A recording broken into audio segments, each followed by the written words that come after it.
Olá a todos, sejam muito bem-vindos a mais um Digitela Cast. Eu me chamo Gabriela Pestano, trabalho na gestão do escritório Digitela e hoje eu conto com 3 convidados muito especiais. O Felipe Cornelli, que é advogado e coordenador no escritório Digitela. Acho que ele está no seu 5º episódio aqui com a gente. O Alexandre Eiras, que também é advogado no escritório Digitela e está estreando aqui no Digitela Cast com a gente. E Eduarda Chies, também advogada no escritório e também estreante. Bom, hoje nós temos o nosso último episódio da série Conexão Técnica e trouxemos um tema central da reforma tributária, que é o contencioso administrativo e o contencioso judicial. Fazendo uma breve recapitulação do que já existe de normativa relativa à reforma tributária, a gente sabe que no final de 2023 nós tivemos a Emenda Constitucional 132, que trouxe o panorama geral da reforma tributária. Posteriormente, em janeiro de 2025, nós tivemos a Lei Complementar 214, que trouxe a primeira regulamentação acerca da reforma. E agora, mais recentemente, está em tramitação o PLP 108, que traz mais o conteúdo relacionado realmente ao contencioso. Ele já foi aprovado pelo Senado com algumas emendas, então volta para a Câmara para ver esses últimos detalhes do que será ou não aprovado. Mas então, pessoal, com toda essa normativa, com algumas coisas já consolidadas, queria que vocês iniciassem falando o que se sabe e o que mudou relacionado ao contencioso tributário brasileiro com a reforma tributária. Perfeito. Não, Gabriela, acho que é uma pergunta fundamental para a gente conseguir entender o panorama que a gente está na parte de contencioso. Quando a gente vai falar de contencioso, né, é importante que a gente fale por 2 perspectivas. Primeiro, do contencioso administrativo, em que o contribuinte vai se encontrar normalmente numa posição passiva, que vai se iniciar por uma fiscalização, a partir dali, auto de infração ou um despacho decisório, a defesa administrativa, e, por outro lado, demandas que são judiciais e, muitas vezes, também demandas ativas na via judicial, em que o contribuinte busca a declaração de que algum tributo é ilegal e, via de consequência, busca a recuperação desses valores. A partir desse panorama, né, a gente também tem que entender que tem 2 tributos aqui que são os tributos que efetivamente geram um pouco de alteração do nosso cenário atual, que são o IBS e a CBS, né, o IVA dual que tanto se fala. E o que a gente tem em relação a isso? CBS. A gente vai seguir na parte de fiscalização administrativa tudo muito parecido, mas a gente tem um irmão gêmeo que é o IBS e aí exige que existam formas de harmonização. Mas a gente permanece com a fiscalização, iniciando via termo de distribuição de procedimento fiscal, fiscalização corre, auto de infração, defesa administrativa, como sempre aconteceu. Para o CBS, impugnação, vai para o CARF, enfim. Mas e aí? A gente tem o outro lado, o irmão gêmeo dele, que é o IBS, e aí a gente tem toda uma estrutura nova que acaba refletindo muito a estrutura que a gente tem no CARF. A gente também tem um início de fiscalização, e a gente vai entrar um pouco mais para frente a respeito de quem fiscaliza e como isso vai funcionar na prática. A partir dali, se tem uma fiscalização, a gente vai ter um auto de infração, em algumas hipóteses talvez mais excepcionais, como a gente vai conversar um pouco mais ali na frente, mas a gente vai ter o auto de infração e aí defesa para órgãos julgadores administrativos do comitê gestor, que vão chegar também de uma forma parecida com o que é no âmbito da via administrativa federal. A gente vai ter a primeira instância administrativa, um órgão só composto por pessoas, por julgadores fazendários, e na instância recursal e também de uniformização, a gente vai ter composições paritárias. E logo ali na frente também a gente vai tratar a respeito de recursos e incidentes destinados a uniformizar aí a jurisprudência tanto do CARF quanto dessa Câmara do comitê gestor que vai julgar em fase recursal de uniformização esses 2 tributos. Então a gente tem mais ou menos esse cenário na via administrativa e o cenário judicial, aí tem complexidades que a gente vai falar ali na frente, porque efetivamente a gente vai ter algumas dificuldades para conseguir judicializar alguns pontos. Perfeito. Então, na prática, assim, uma dúvida que surge é quem que vai conseguir fiscalizar? Quem que vai ter esse poder de fiscalização? Gabi, essa pergunta é interessante, né? Porque a reforma tributária em si, ela tem um viés muito positivo no final, porque ela visa a simplificação, isso é inegável. Tudo que é novidade às vezes causa ansiedade, né? É natural nós ficarmos ansiosos com o que pode acontecer. Mas agora o contribuinte ele tem uma disputa com o fisco, Como ele vai travar essa disputa? Será que isso vai ficar mais complexo? Será que o contribuinte vai ter algum prejuízo em acessar o Poder Judiciário? Mas um ponto que eu gostaria de destacar antes de responder a tua pergunta, se quem vai ter esse poder-dever de fiscalizar, é que a norma ela simplifica muito. O PLP 108, que nós estamos hoje, é o objeto principal, né, desse episódio, ele troca 27 normas de procedimento, de processo, né, administrativo, e mais de 5.500 normas em potencial por uma. Então, isso é inegável que é um ganho que o contribuinte tem fantástico. Mas entra a questão da complexidade do desenho que foi proposto pelo nosso parlamento, pelo legislativo. O Felipe falou muito bem que é um IVA dual, ou seja, um imposto sobre valor agregado dual, uma hipótese que não existe no resto do mundo. É uma invenção brasileira, é um teste que está sendo feito. E em razão disso você tem, sobre a mesma hipótese de incidência, o mesmo fato da vida, 2 tributos. Então vende um bem, a empresa vende uma mercadoria, incide IBS, Imposto sobre Bens e Serviços, incide CBS, Contribuição sobre Bens e Serviços. Só que o IBS ele é de competência dos estados e municípios e a CBS da União. E aí que entra a complexidade. Quem que vai fazer essa fiscalização? São gêmeos siameses, como se diz, né? Então, o PLP 108 ele prevê que estados, municípios e União têm uma competência concorrente. Todos eles podem fazer a fiscalização e, a partir daí, surgem essas complexidades. Você tem, por exemplo, a previsão de que, digamos que há uma empresa localizada num estado, ela vende para outros estados. Uma empresa vende um determinado bem para outros estados. O estado onde está localizada a empresa tem a prerrogativa de fazer a fiscalização. O estado que recebe a mercadoria também tem a prerrogativa de fazer a fiscalização. O município onde está a empresa também tem essa prerrogativa. E o município onde está o consumidor da mercadoria também. Então, nós conseguimos ver aí que existem muitas complexidades. Eu acho que um aspecto importante, né, que a gente está falando muito do IBS, mas em paralelo a gente também tem a CBS, né, que também poderia ser aberta uma fiscalização, eventualmente pela Receita Federal. Eu acho que até dentro desse arcabouço, que é um arcabouço bastante complexo de fiscalização, com muitos entes podendo fiscalizar, também existem aspectos no PLP 108 que são interessantes, né, como, por exemplo, a questão de que quem fiscaliza fica com a multa.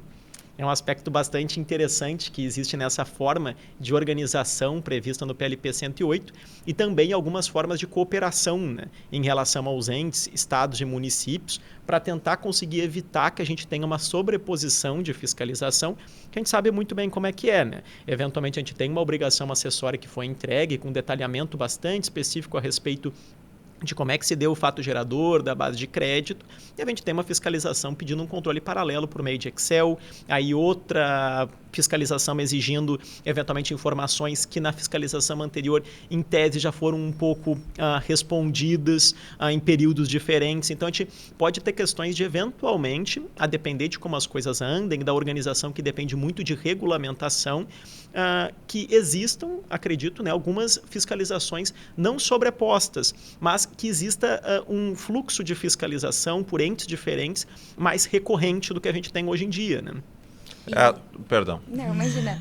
Só para complementar, acho que a fala do Felipe, tem até uma disposição um pouco genérica no PLP 108 sobre a função do Comitê Gestor do IBS de justamente organizar essa fiscalização conjunta, como tu estava mencionando, dos municípios e dos estados, e que ele vai ser responsável por justamente fazer essa distribuição quando houver, de fato, a arrecadação entre os dois entes e fazer o rateio dos custos, porque toda essa fiscalização também custa, né? Então, vai ser o comitê gestor que vai ficar teoricamente responsável por essa distribuição de funções, digamos assim. Mas essa disposição do PLP ela é um pouco genérica, né? Falta ainda uma regulamentação mais específica sobre como isso vai funcionar. Até, Eduarda, muito bem colocado o teu comentário, Felipe também, fazendo um link com o que tu falaste. O PLP 108 ele prevê a cooperação entre os entes da federação ao fiscalizar o contribuinte. Então, existe sim um princípio que tem que reger todas as relações dentro do processo do contencioso tributário, que exige a cooperação e coordenação entre União, estados e municípios. Então, existem previsões legais dentro da PLP 108 para atenuar essa complexidade inerente do sistema que é posto, que é natural de um IVA dual. Uma que a Eduarda falou muito bem é a fiscalização quando tem 2 ou mais entes da federação interessados no mesmo fato gerador, no mesmo contribuinte, no mesmo IVA dual. Mas essa previsão ela é muito clara para o IBS. E aí que entra uma questão, mas é a CBS. Nos parece, pelo menos na minha leitura do PLP 108, que foi aprovado pelo Senado, que se torna obrigatório. Se você, por exemplo, em relação ao IBS, tem Estado e município interessados, que eles façam de forma coordenada a fiscalização e tem todo o processo administrativo tributário. Agora, se a União também estiver interessada, devemos lembrar que são gêmeos siameses, né? Incidiu IBS, incidirá CBS. Existe o risco, sim, que nem você perguntou, de ter uma fiscalização desconexa. Uma outra medida que vem aí demonstra uma vontade do legislador para atenuar essa problemática é um sistema virtual integrado no qual, quando iniciar uma fiscalização, as informações do ente fiscalizador, titular e do cotitular devem ser repassadas a esse sistema virtual e, quando finaliza a fiscalização, também deve ser feito ali o upload das informações. Então, isso mostra um esforço, uma vontade do legislador em atenuar essa complexidade e deixar as coisas um pouco mais conexas, um pouco mais ordenadas. Eu fico pensando, a gente fez o nosso último episódio técnico sobre compliance, governança, e eu acho que as empresas realmente, agora, ouvindo como vai funcionar toda essa questão da fiscalização, que elas têm que se preocupar mais com conformidade também, né? Acho que vai ser uma realidade essa preocupação, porque a fiscalização, ela vai, de certa forma, se vai ser conjunta, vai ter mais fiscalização e eles vão ter mais troca de informações também, né?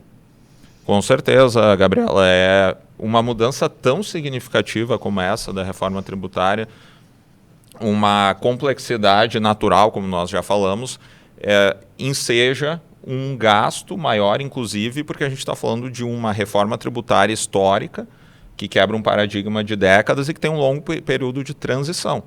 Principalmente no início desse período de transição, a expectativa é que o empresário gaste, sim, mais com compliance, mais com planejamento tributário.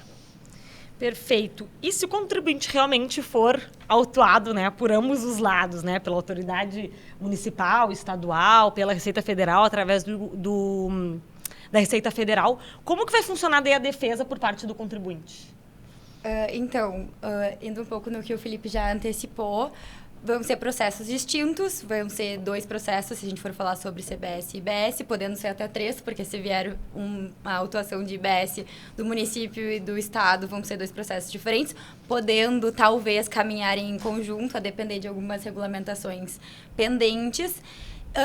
O processo vai funcionar mais ou menos como hoje já funciona. O contribuinte vai apresentar uma impugnação em face da autuação que ele recebeu.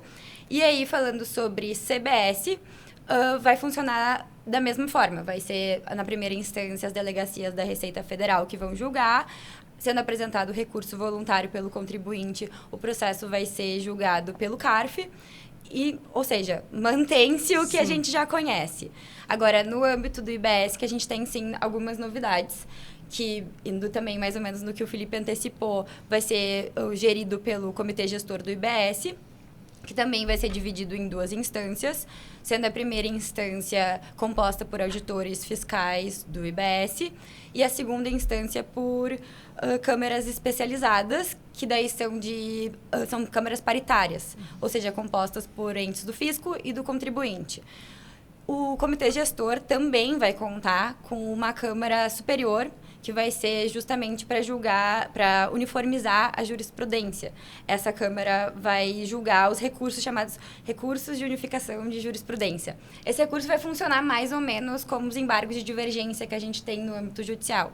Ou seja, o contribuinte vai receber uma decisão da Câmara Superior. Se essa decisão for contrária a outras decisões firmadas pelas outras câmaras, ele vai apresentar esse recurso para que daí sim a gente possa ter uma uniformização de jurisprudência. Isso por quê? Porque a reforma está muito pautada nesse sentido de disseminar a ideia de uniformização.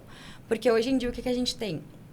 Diversos municípios e diversos estados proferindo decisões muitas vezes contraditórias. Então, a ideia é justamente uniformizar esses diversos entendimentos para que traga mais segurança jurídica para a gente, né? Porque a gente sente muita falta disso hoje em dia.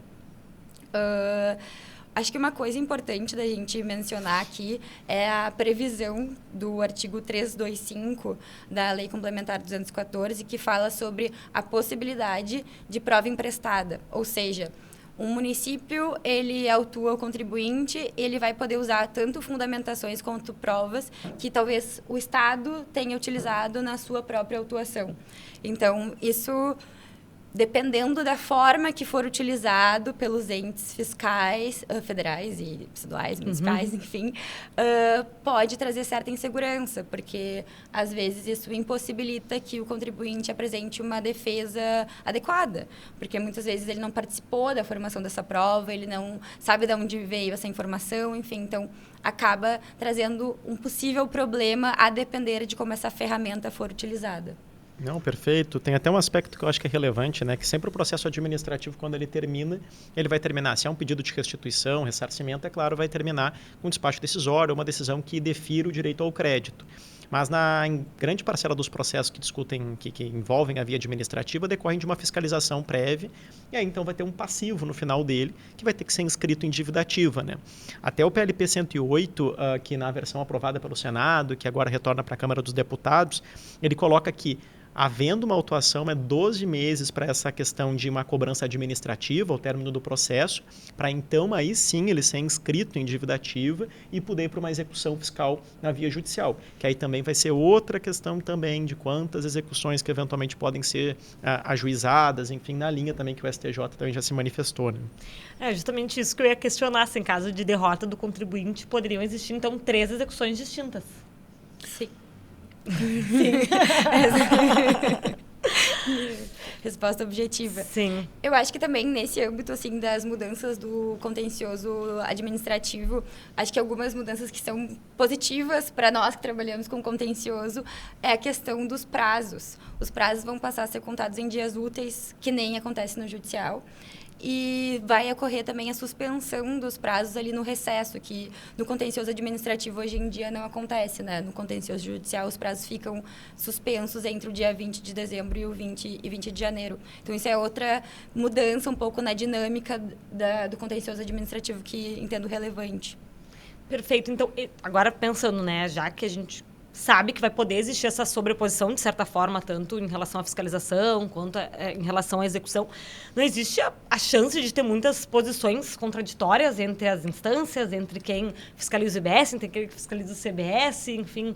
Não existe essa chance, assim, de a gente... Apesar de vocês comentarem que a reforma visa justamente ao contrário disso, mas me parece ouvindo que existe essa chance ou não. Com certeza. Até eu acho que o Alexandre próprio colocou muito bem, né, que o viés da reforma é conseguir uma uniformização entre os dois tributos.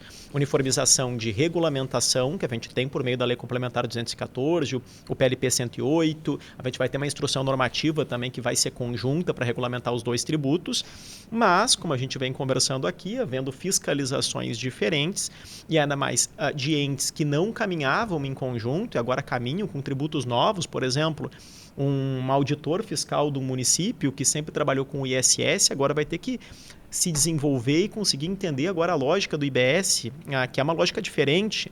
A própria questão do próprio auditor do Estado, que já tem algumas reflexões, alguns entendimentos atrelados ao ICMS, que vai deixar de existir. Ele vai ter que desconectar aquela ideia que ele tinha antes para agora se conectar com uma nova concepção de tributo. E ainda a gente vai ter a Receita Federal trabalhando com tributo também novo.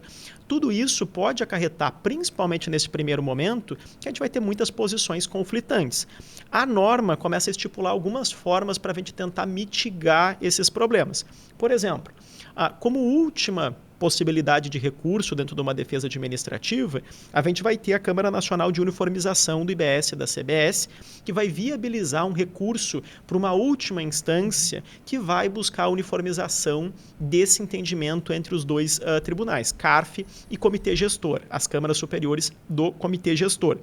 Além disso, a gente também vai ter a possibilidade de soluções de consulta que vão circular por meio do Comitê de Harmonização das Administrações Tributárias, que também vão buscar ter soluções de consulta conjuntas com o intuito de evitar que exista um posicionamento da Receita Federal e do Comitê Gestor que não sejam equivalentes e que acarretem insegurança jurídica e uma dificuldade muito grande de fazer negócio dentro do Brasil. Outro ponto também que a gente tem previsto dentro da Lei Complementar 214 é o Fórum de Harmonização Jurídica das Procuradorias, que também vão buscar ser um órgão de assessoramento de todas as procuradorias que cuidam da fase de contencioso judicial ou de execução fiscal, para que também exista um posicionamento uniforme e se evite que a gente tenha formas de condução distintas a depender do órgão fiscalizador. Então, o que a gente percebe é que existem diversos instrumentos, inclusive incidentes processuais de uniformização, também em fase de contencioso, com o intuito de tentar mitigar essas diferenças de entendimento entre os entes e entre os agentes próprios. Cada auditor fiscal, né, para conseguir conciliar isso é extremamente complexo. Mas, Felipe, essa questão, esse comitê, esse conselho de harmonização, né, que tu comentaste, ele também vai ser paritário ou vai ficar exclusivamente nas mãos do fisco? A gente tem o quê? A Câmara Nacional de Uniformização, ela vai ser um órgão que vai ser um órgão paritário. É um órgão que vai servir para incidentes destinados a uniformizar o entendimento de fase contenciosa de processo administrativo e também uma última instância recursal quando existe uma possibilidade de conflito de entendimento entre os órgãos julgadores do CBS e os órgãos julgadores do IBS. Porém, quando a gente fala de solução de consulta, como já é hoje, é um órgão do fisco. Então, esse posicionamento nesse chamado CHAT, né, que é o Comitê de Harmonização das Administrações Tributárias, ela é um órgão exclusivamente do fisco, tal como é hoje, por exemplo, a Coordenação Geral de Tributação, a nossa famosa COSIT, também é um órgão apenas do fisco, é um órgão fiscalista. Perfeito. Então, no caso de consulta formal, não vai ficar nem com a Receita Federal, nem com o Comitê Gestor, vai ficar com esse CHAT. Isso? Isso, a gente vai ter a solução de consulta direcionada para algum dos órgãos e esse órgão vai implicar e levar esse assunto para esse comitê de harmonização das administrações tributárias. E aí vai se aguardar a validação desse comitê com o intuito de evitar posições conflitantes. Até, Gabriel, se tu me permite fazer uma colaboração, esse procedimento da solução de consulta ele é muito bem pensado, é elogiável que o PLP 108, aprovado pelo Senado, tenha pensado nisso. Porque quando você tem uma quantidade, né, de federações, de entes da federação envolvidos no aspecto tributário, é difícil garantir que você tenha uma interpretação única, né? Você tem vários decisores aí na estrutura da administração pública, das administrações fazendárias, então tem que ter um procedimento. E é interessante que o procedimento de solução de consulta, ou seja, o contribuinte tem uma dúvida de um tributo, eu devo pagar CBS e IBS sobre determinado bem, determinado serviço. Faz a consulta e o procedimento ele prevê que, por exemplo, o contribuinte ele pode fazer a consulta para a Receita Federal ou para a administração fazendária estadual ou municipal, né, que é representada ali pelo Comitê Gestor do IBS. E o Comitê Gestor do IBS ou a Receita Federal, ao dar a sua resposta, ele é obrigado pelo procedimento a disponibilizar a sua resposta para a outra parte. Então, Receita Federal emite um parecer, Comitê Gestor do IBS tem um prazo para se manifestar. Se manifestando e ambos concordando, é expedida uma solução de consulta conjunta com um entendimento sobre aquela matéria. Havendo divergência, daí há a previsão de já ser enviado para o CHAT, que o Felipe muito bem colocou, né? Que é a Câmara de Harmonização das Administrações Tributárias. Então vejam que a preocupação do legislador é justamente para que nós reduzamos, né, as possibilidades de ter uma insegurança jurídica quando o contribuinte fizer uma consulta ao fisco. Perfeito. E pensando em outros mecanismos que a gente sabe que a reforma tributária introduziu, como a questão da apuração assistida, como a questão do split payment, esses mecanismos tendem a reduzir o número de atuação na visão de vocês ou não?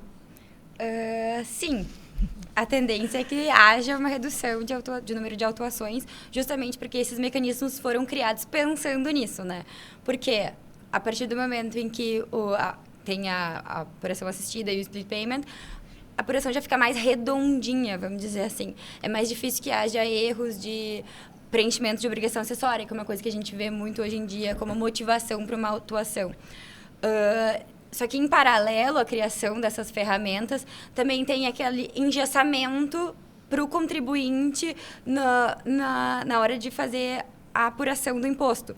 Porque já está pronto ali, né? Já vai estar ali disposto, vai ser o próprio sistema que vai dizer a informação. Então, o contribuinte não vai ter muita flexibilidade nesse sentido. E, partindo do princípio que as informações vão vir do fisco, né? De certa forma, se o fisco tiver informações erradas, acaba engessando um pouco o contribuinte. Claro que vão ter recursos para isso, mas a responsabilidade vai estar pré-preenchido, mas a responsabilidade é do contribuinte de qualquer forma, né? Apertou o botão, o contribuinte que é o responsável. Exatamente. Então, acho que outro problema também que a gente pode tentando problematizar, né, a coisa, mas é a questão de o split payment, ele está previsto pensando numa operação linear, ou seja, emissão de nota fiscal, realização da operação, liquidação da operação. Então, a partir disso, considerando toda a dinâmica do mercado, nem sempre as operações vão acontecer dessa forma. Existe na legislação a previsão de pagamentos parcelados ou antecipação de pagamento, enfim, isso já está previsto. Agora, a gente sabe que não são só essas opções de formas de pagamento que acontecem. Então, aí tem uma certa lacuna ainda na legislação que não sei muito bem dizer como isso vai ser preenchido ou como isso vai ser resolvido. Regulamentado. Porque, por exemplo, um pagamento por permuta. Como que eu faço? Sabe? Não está previsto isso. Então, aí tem um problema que a gente vai enfrentar, talvez. Um aspecto que eu acho que é relevante, né, pegando o gancho aqui da Eduarda, é que o fisco ele promete muito que a obrigação acessória que vai existir a partir da implementação definitiva da reforma tributária vai ser a emissão de nota fiscal, praticamente, né? O documento fiscal de saída, que já é uma confissão de dívida e já é praticamente um autolançamento, né? E a partir do momento que existe já essa confissão de dívida, a apuração assistida vai acontecer a partir de um documento que o próprio contribuinte entregou. Mas eu acho que a Eduarda colocou muito bem, né, que existem situações como créditos presumidos, situações eventualmente que venham de tributos que foram extintos, que vão entrar e que vão ser passíveis de aproveitamento, por exemplo, com o CBS, operações de permuta em dinheiro, situações que a gente vai ter que verificar efetivamente na prática como é que vai acontecer, né? E nessa questão da apuração assistida também, ela parece uma nova forma de lançamento, né? Que a gente na faculdade escutava, o lançamento de ofício, por homologação, por declaração, e a partir de agora a gente tem uma espécie de lançamento novo, né? Que é um lançamento pré-preenchido, vamos dizer assim, que o contribuinte meramente chancela ou não aquilo, fazendo os ajustes que são necessários, né? E a partir desse momento que o próprio fisco diz aquilo que o contribuinte deve, e isso decorre de documentos emitidos pelo próprio contribuinte, né? Eu acho que a Eduarda fala muito bem no sentido de que tende a haver uma redução, né, desse contencioso e da própria necessidade de fiscalização, né? Numa leitura inicial, claro, porque a gente não tem bola de cristal e a gente sabe que todos são muito criativos, né, tanto o fisco quanto o contribuinte, para eventualmente gerarem uma questão ou de elisão tributária ou também de uma criação própria por parte do fisco, de uma tese para viabilizar uma fiscalização e uma arrecadação maior, né? E até a Eduarda falou que o split payment, e acho que com razão, ele é aquele modelo que funciona perfeitamente num PowerPoint, né? Como muitos dizem. Ele é para situações lineares. Só que nós temos que considerar que o Brasil ele é um país de dimensões continentais. Existem muitos Brasis dentro do nosso Brasil. Eu, como advogado, já trabalhei e trabalho no setor coreiro, por exemplo, de curtumes. Uma característica do mercado é as aquisições de couro salgado, por exemplo, para industrialização, de uma maneira muito mais informal, né? De catadores de couro, como se diz no termo do mercado. Então, o split payment, nesse contexto, ele pode não funcionar tão bem, porque isso exige que seja um pagamento que passe, né, pelo sistema financeiro nacional, por PIX, por cartão de crédito, por transferência bancária, e quando for em dinheiro. Então, isso me leva a crer que, embora o split payment seja maravilhoso para determinadas situações, ele não tem o condão, não tem a habilidade de diminuir a complexidade do contencioso tributário. A gente sabe que é uma preocupação da sociedade civil o aumento de litigiosidade, ou seja, aumentar as discussões, e acredito que o split payment, pelo menos para esse fim, ele não vai servir. E pensando um pouco na questão da judicialização como um todo, e especialmente do IBS, considerando o princípio do destino, existe a possibilidade, então, de múltiplas autoridades envolvidas e tu ter que se defender em vários momentos, considerando essa questão do destino? Com certeza, Gabriela. Toda essa complexidade que nós falamos, inerente do IVA dual, ela traz um desafio novo para a judicialização, seja pelo rito comum, né, seja pelo mandado de segurança, que é muito popular entre os contribuintes, por razões óbvias, é um instrumento processual extremamente eficiente, mas não importa qual a opção, nós teremos muitos desafios. Os operadores do direito, os advogados, os magistrados, Ministério Público, contribuintes vão ter que cada vez mais fazer um trabalho em comunidade para resolver os problemas que surgem a partir desse modelo, desse novo sistema que está entrando no ordenamento jurídico. Por exemplo, qual é o foro competente para um contribuinte entrar com um mandado de segurança, impetrar um mandado de segurança? Bom, a corrente majoritária, por assim dizer, diz que é o foro onde está localizado o domicílio da autoridade coatora. Então, o contribuinte ele quer discutir que não deve pagar, por exemplo, PIS e COFINS sobre determinada riqueza, determinada grandeza, ele tem que entrar com um mandado de segurança no foro onde está a vara da federal, onde está localizada a delegacia da Receita Federal a que ele está submetido. Isso é uma coisa que é regra. Agora, quando você tem um litisconsórcio que a gente chama necessário, por quê? Porque você está discutindo um fato da vida que atrai CBS e IBS. São duas autoridades coatoras diferentes ou até três. Onde você vai entrar? As três elas vão ter domicílios diferentes. Então, vejam que com esse exemplo simples, que para o advogado que atua na área tributária no dia a dia, ele é um exemplo que é comum, já mostra que nós teremos muitas complexidades e nós teremos que fazer uma construção, uma evolução jurisprudencial e normativa para resolver essas questões. Nós sabemos que hoje, por exemplo, existe uma corrente de jurisprudencial que diz que o contribuinte ele pode optar, né, pelo foro competente da pessoa jurídica de direito público que está ligada à autoridade coatora. Então, digamos que a União está ligada ao CBS, o Estado e o município ao IBS. Bom, então, nesse caso, o Código de Processo Civil ele prevê que, sendo demandada a União, o autor da ação pode optar pelo foro do seu domicílio. Então, nesse caso, a empresa ela poderia, por exemplo, impetrar o mandado de segurança no foro onde ela está localizada, contra a União, e se você tem um litisconsórcio necessário, você teria que incluir Estado e município no polo passivo.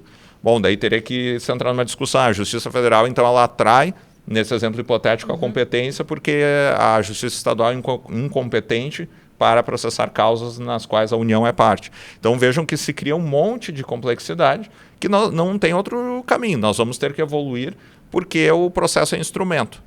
Não pode o contribuinte ser afastado do Poder Judiciário, não pode o processo que é um meio, não é um fim, se sobrepujar ao direito de um contribuinte deixar de pagar um tributo que é injusto. Perfeito. E essa questão do mandado de segurança, né, que realmente é um instrumento muito utilizado, né, para quem trabalha na área do direito tributário, vai seguir sendo? Ou a tendência é migrar para ação ordinária? Como é que vocês acham que vai andar essa questão justamente dos instrumentos, né, judiciais que o operador do direito se utiliza? Bom, na minha opinião, Gabriela, tanto o mandado de segurança quanto a ação pelo rito comum vão ter essas complexidades. Então, o contribuinte ele vai poder optar por um ou outro, mas nós vamos ter que evoluir em achar respostas processuais para esses desafios, né? Tanto no caso de mandado de segurança quanto de ação pelo rito comum. E aí, eu acredito que até alguns aspectos podem depender de regulamentação, né? Não é impossível a gente cogitar que ali na frente seja viável, por exemplo, impetrar o mandado de segurança contra uma autoridade que seja do comitê gestor. Mas é algo que a gente está elucubrando, né? Porque nesse cenário que a gente tem hoje, de fato, o que deveria ser feito é efetivamente colocar no polo passivo todas as autoridades que têm legitimidade para fazer a cobrança, a fiscalização, a autuação daquele contribuinte. E aí, se a gente pega, por exemplo, situações de empresa que eventualmente atuam no Brasil inteiro, que vendem para consumidores de praticamente todos os municípios do Brasil, como é que se faz, né? Sim. Fica impossível, né? Exato. Parece impossível isso. Exatamente. Ou um processo que vai demorar muito tempo de tramitação, né? Imagina o contencioso nisso. Quantidade de contestações apresentadas no mesmo processo.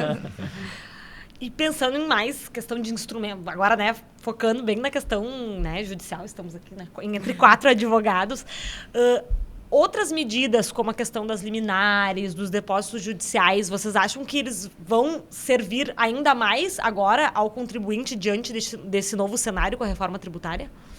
Na verdade, depende. Depende do quê, né? Depende de algumas regulamentações que precisam ser feitas. Por que eu digo isso? Por exemplo, vamos pensar no depósito judicial. O que é o depósito judicial? É o depósito do valor que seria devido vinculado ao processo. Ou seja, eu não estou efetivamente pagando um tributo que seria devido, eu estou sim depositando esse valor vinculado ao processo. A reforma tributária, ela tem uma dinâmica de débito e crédito ampla. Ou seja, o cliente de uma empresa só vai poder se creditar daquele imposto que foi efetivamente pago. Daí vamos voltar para o depósito judicial. Se eu não efetivamente paguei o tributo, eu depositei ele em juízo, não há o efetivo pagamento. Então, como é que fica o cliente? Ele não pode se creditar, na teoria, da forma que está posta até agora, teoricamente, ele não pode se creditar. E o que acontece com essa empresa que está fazendo depósito em juízo? Pensando no âmbito de mercado, ela perde vantagem competitiva, né? Vamos lá. Porque a partir do momento em que meu cliente não vai poder se creditar e o meu concorrente permite o crédito, é evidente que é mais vantajoso para o cliente comprar dessa empresa que permite o crédito. E, em paralelo, vamos pensar numa medida liminar, que vai mais ou menos no mesmo sentido. Eu entrei com mandado de segurança e eu recebi uma decisão liminar favorável, me permitindo o afastamento desse tributo. Ok, tu vai me dizer, tá, então agora tu pode reajustar preço, né? Porque, afinal de contas, tu não precisa nem depositar em juízo nem pagar esse tributo. Tudo bem, posso reajustar preço, ou seja, volto para o mercado um pouco mais competitivo, dizendo, tá, vou cobrar mais barato, então. Não te permito o crédito, mas eu te cobro menos. E aí, se essa decisão for revogada? E se vier uma decisão definitiva contrária? O que acontece? Como é que eu faço? Eu cobrei mais barato, então não tem como recuperar isso, não tem como bater lá na porta do cliente e dizer, oi, na realidade não era bem esse o valor que eu queria te cobrar.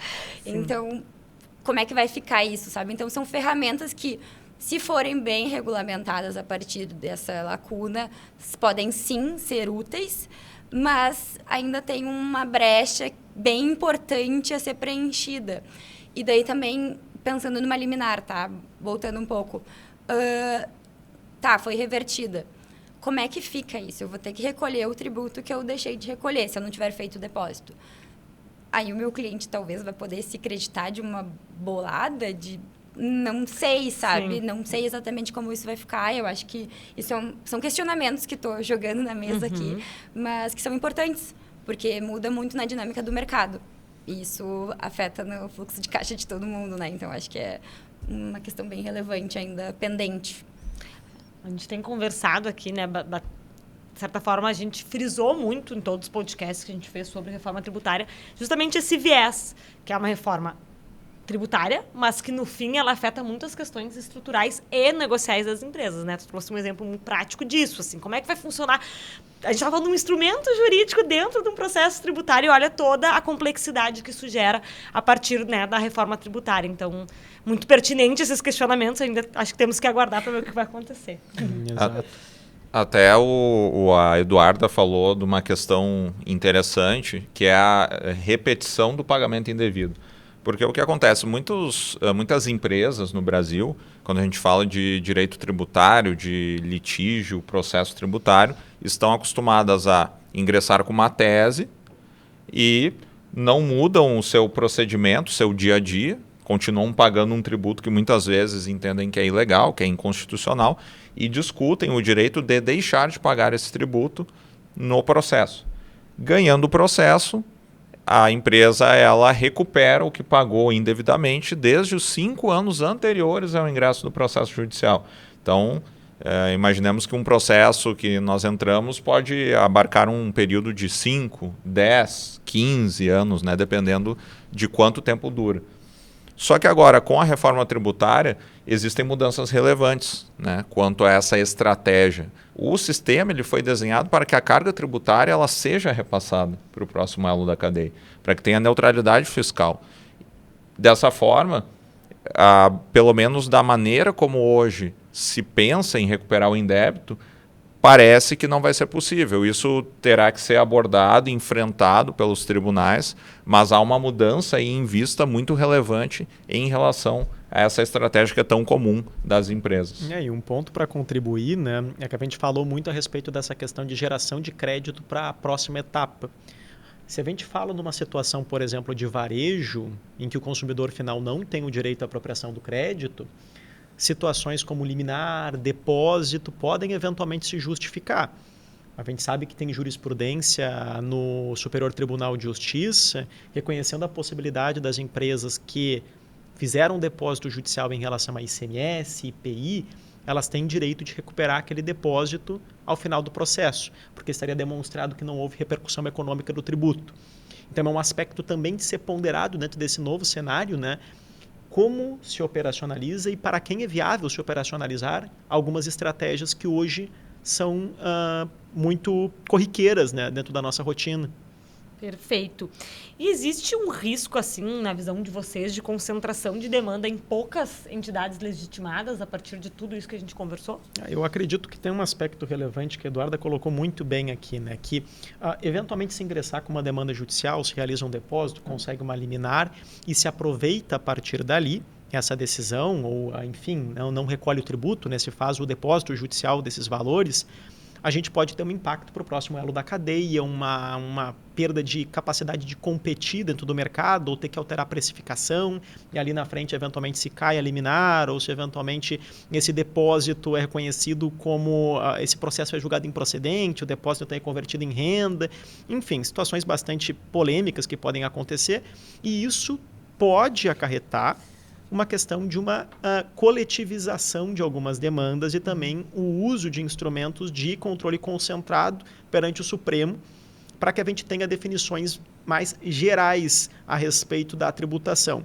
Um dispositivo da legislação pode ser questionado diretamente no Supremo e afetar todas as empresas do Brasil, e aí não vai gerar o problema concorrencial, porque todas as empresas estariam ao abrigo, por exemplo, de uma decisão que suspende o dispositivo por inconstitucionalidade, que é o que o Supremo faz, né?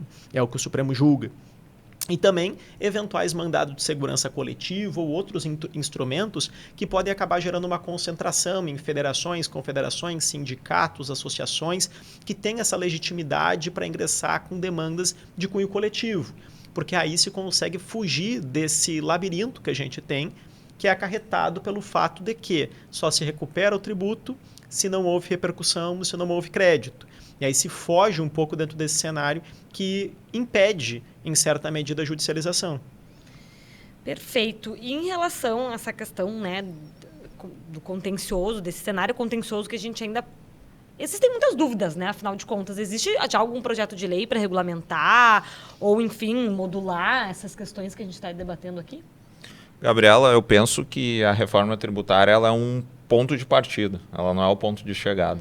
Então, vai haver muita evolução normativa, muita evolução jurisprudencial em relação ao contencioso tributário, mas há sim projetos em andamento. Por exemplo, tem o PLP 37 de 2024, porque ele objetiva a coordenação, a integração dos entes da federação na fiscalização e cobrança do IBS e da CBS, embora, a meu ver, ele não é muito inovador, ele repete muitas coisas que já estão no PLP 108 de 2024.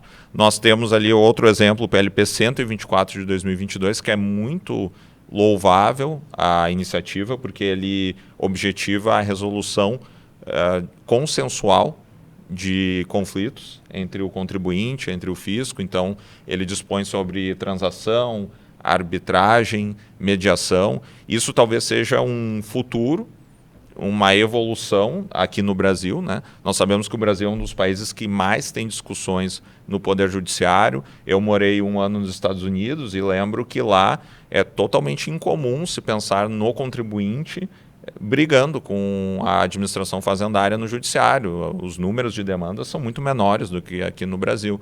Então, talvez seja uma evolução. E, claro, existe muita coisa que fica clara no PLP 108, que foi aprovado pelo Senado, que será regulamentada a posteriori pelo comitê gestor do IBS. Então, tem muito espaço ainda para que ocorra, que nem você falou na sua pergunta, uma modulação das complexidades inerentes desse sistema. Pessoal, por fim, queria deixar uma pergunta aberta. Se teve alguma questão que a gente não tratou, que vocês acham relevante, ou polêmica, ou um questionamento que vocês querem fazer, assim, no sentido que não está posto, ou algo que está posto, que o pessoal tem que se atentar? Tem alguma questão? Um aspecto que eu acho que é interessante, assim, né, que a gente tem um projeto de lei e uma lei complementar já aprovada, uma emenda à Constituição já aprovada, que caminha no sentido da simplicidade e da cooperação. Mas a gente sabe que para a gente chegar até lá, a gente vai ter muita complexidade e a cooperação não é algo que se alcança da noite para o dia.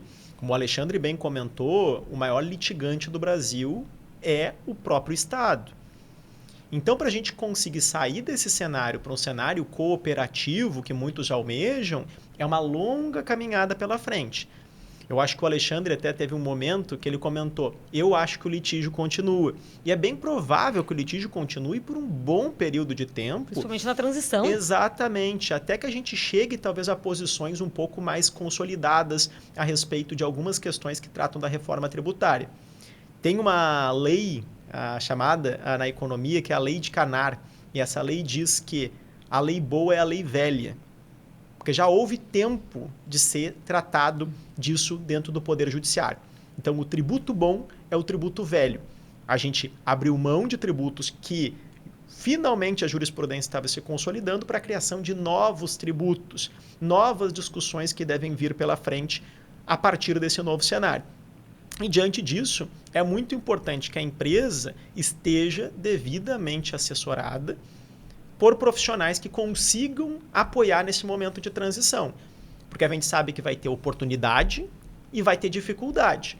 Quem tiver bem assessorado vai conseguir surfar dentro dessa trajetória de uma extinção de tributos que existiam desde 88, para a gente até ser econômico, poderia dizer desde 65, para a gente vir para um novo cenário de tributos em que a gente ainda não sabe muito bem tudo como vai funcionar. Vai ter que ter muito debate dentro do judiciário, vai ter muita discussão administrativa, muita fiscalização nesse primeiro momento que as empresas não estão 100% preparadas.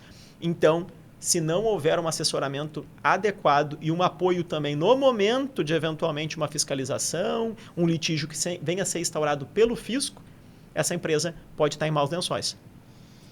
E você, Alexandre, Eduardo, alguma dica ou para empresas ou para tributaristas, né, que estão nesse cenário aqui com a gente? O que vocês diriam? Acho que pegando um pouco do gancho da fala final do Felipe, assim, no sentido de preparação. O que eu quero dizer com isso? Quanto mais preparados tanto as empresas quanto as equipes das empresas ou advogados tributaristas estiverem, menos problemas as pessoas, contribuintes vão enfrentar quando a reforma efetivamente começar a valer. 2026 está batendo na porta, a gente já está no final de outubro, vai entrar em vigor algumas partes teste, vamos dizer assim, mas já valendo. Então, quanto mais preparadas as equipes, especialmente fiscal, estiverem, menos erros vão acontecer, menos possibilidades de autuação vai acontecer, seja parametrização de sistema, seja treinamento mesmo de como vai ser essa nova dinâmica. Então, assim, acho que meu conselho é preparação. Acho que nesse sentido, assim, tanto profissionais da área que né, fiscal mesmo, quanto advogados tributaristas. Acho que é esse o conselho mais sincero que eu posso dar. Bom, a minha dica é assistam esse podcast. Mas, brincadeiras à parte, podcasts são instrumentos úteis. É estar, que nem a Eduarda falou, que nem o Felipe falou, preparado. E estar bem assessorado. Então, a reforma tributária, nós falamos aqui, a Gabriela falou muito bem, é uma reforma estrutural. Ela não é tão somente tributária. Ela afeta vários setores de uma determinada empresa, várias realidades, vários fatos da vida. Todos devem estar engajados, devem buscar conhecimento, participar de entidades que fazem debates. Para os operadores do direito, talvez, como advogados, contadores também que estão relacionados ali na parte tributária, acompanhar a legislação, né? A evolução normativa vai ser muito importante. Então, hoje você tem aqueles sistemas de push, né? Que você consegue acompanhar, por exemplo, o PLP 108 e é notificado por e-mail a cada alteração. Tudo isso são dicas que nós temos para que esteja bem preparado, porque a reforma tributária é uma realidade. Perfeito, pessoal. Muito obrigado por essa conversa, por terem topado o convite. Esse foi, então, mais um Dia Itchellah Cast, o nosso último episódio da série Conexão Técnica do ano de 2025. Sigam nos acompanhando. O ano que vem terá muito mais. Nos sigam o nosso canal do YouTube. Né? Se conectem, né? Se inscrevam no canal do YouTube. Sigam a gente no Spotify, no Instagram, no LinkedIn, que a gente vai aí seguir compartilhando bastante conteúdo. Muito obrigado. Tchau, tchau.